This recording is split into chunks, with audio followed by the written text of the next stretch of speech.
সাহাবী চাইলো, নবী গো চাদর মুবারকটা যদি আমার দিয়া দিতেন হাদিয়া। আমার নবীও সাথে সাথে দিয়া দিছে।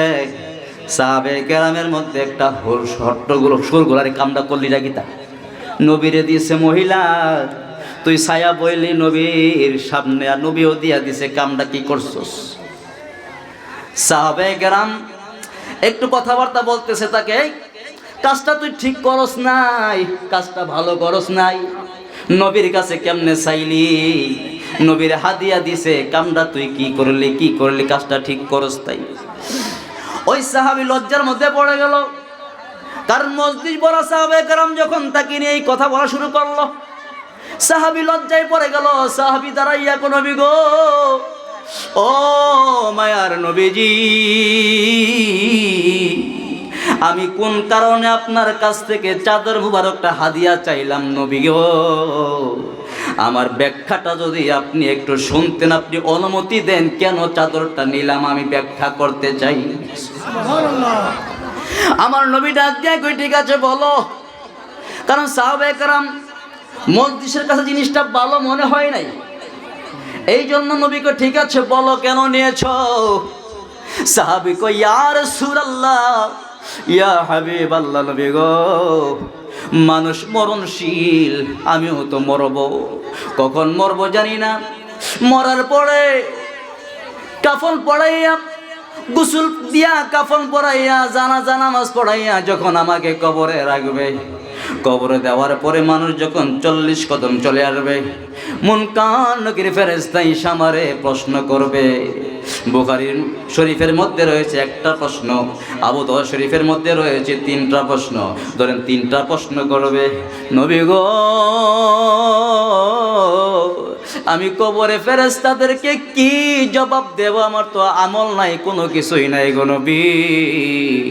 আপনার চাদর মুবারকটা, যে চাদরটা আপনার শরীরের সাথে স্পর্শ লেগেছে গো নবী, আমি আমার আওলাদদেরকে ওসিয়ত করে যাব, আমার আমল আখলাক বলতে কোনো কিছু নাই, কোনো কিছু নাই, কোনো কিছু নাই।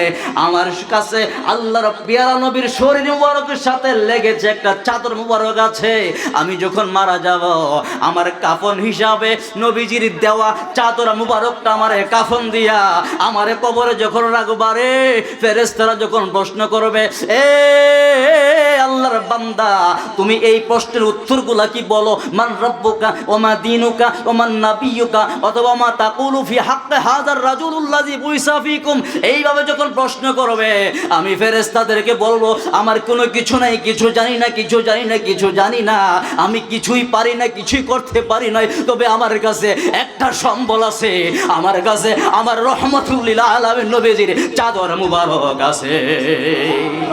আল্লাহু আকবার। হাদিস বর্ণনা করি, সাহাবী রাবি হযরত সুহাইল রাদিয়াল্লাহু তাআলা আনহু, তিনি কই ঠিক আছে। এই সাহাবী যে মজলিসের মধ্যে কইল, তার মরার পরে নবীজির কাছ থেকে যে চাদর মুবারকটা নিয়ে গেছে সেটা সে কাফন হিসাবে ব্যবহার করবে, আমি দেখব।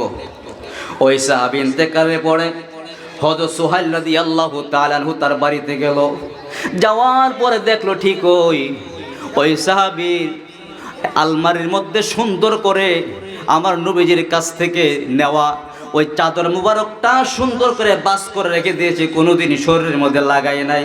সে ইন্তেকালের পরে তার সন্তানরা সেখান থেকে সে চাদর মুবারকটা আইনা তাকে কাফন হিসাবে জড়াইয়া দিয়া তাকে কবরস্থ করেছে। আল্লাহু আকবার বলেন। তো সাহাবে কেরামের প্রেম নবীর প্রতি কত! তো ১৫০০ বছর পরে যদি আমরা এই আলোচনাগুলো করি, আমরা তো ব্যবহার করার সুযোগ পাই না।